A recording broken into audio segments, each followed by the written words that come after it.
Welcome back, America. I want to grab the wheel with Mary Katharine Ham, the host of the Getting Hammered podcast, and get right to the heart of it. Hello, Mary Katharine. How are you? I'm good. Good. I listened to Getting Hammered last week on a long trundle, and I stopped when you described the nation's report card. And I then dug into the nation's report card, and it's awful. It's so bad. And I'm just going to focus on reading. Between 2022 and 2024, every student in America, the top 10%, the bottom 10%, they all dropped in reading except the bottom 10%, which were illiterate. You can't get more illiterate. So you talked about that. How much of a crisis is this?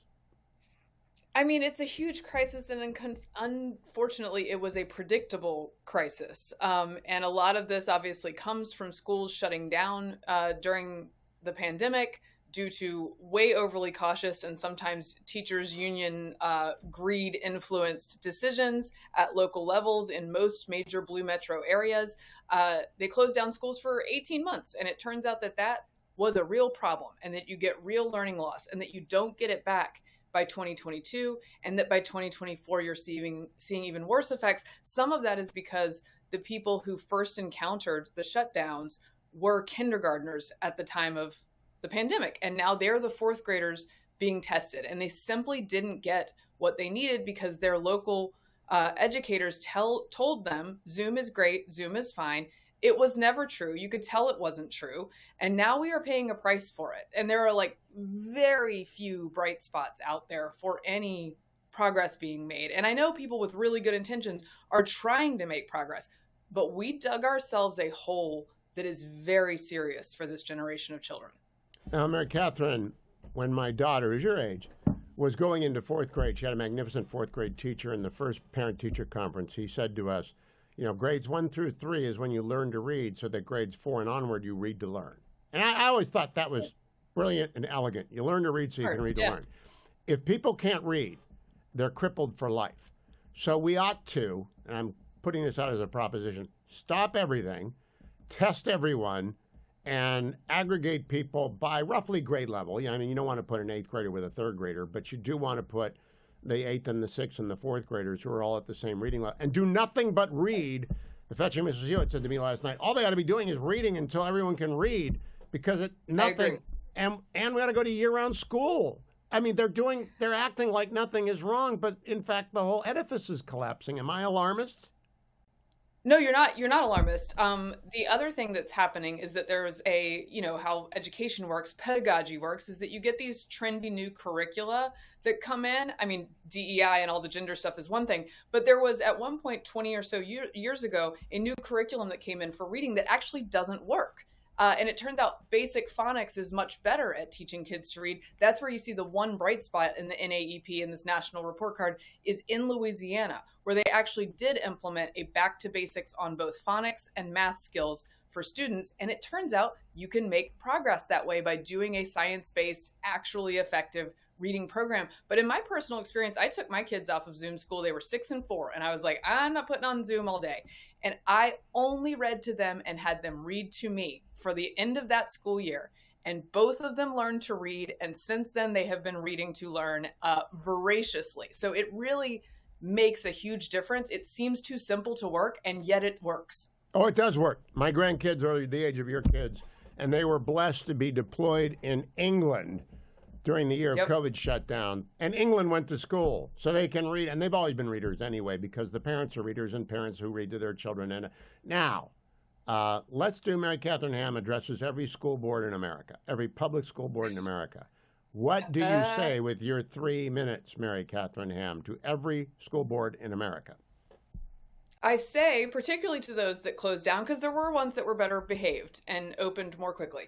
I say to them, stop doing nonsense and start doing basics. That is what taxpayers want. That's what they deserve.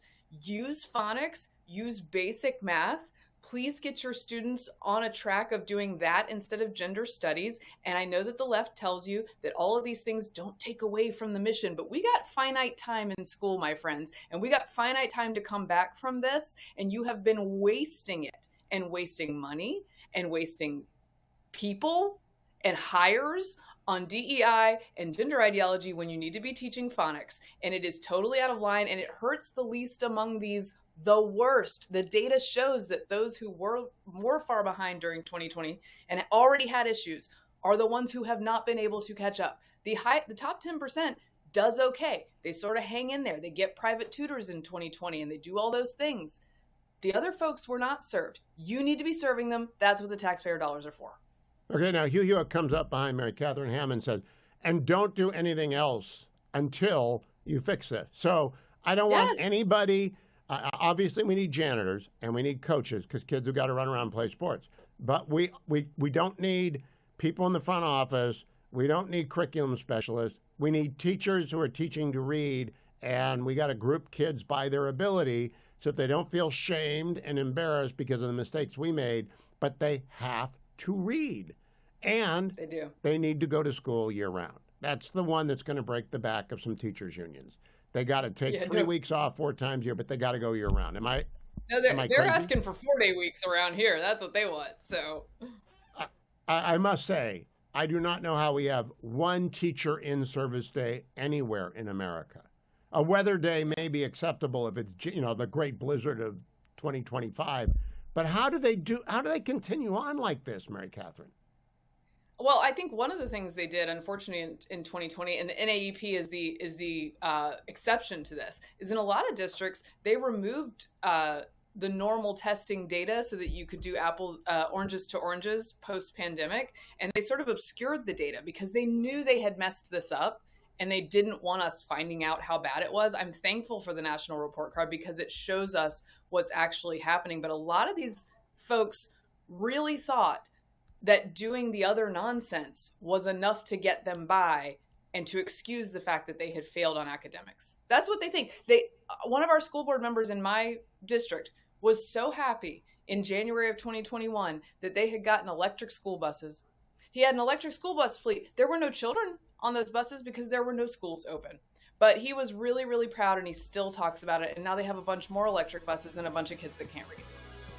Mary Katharine, the Getting Hammered is always good, but that episode was superb. Thank you for your vigilance and your articulate expression of what has to happen if teachers really care about their kids. They will demand that from their principals and their school boards and their superintendent. Thank you, Mary Katharine Ham. Getting Hammered. Thank you.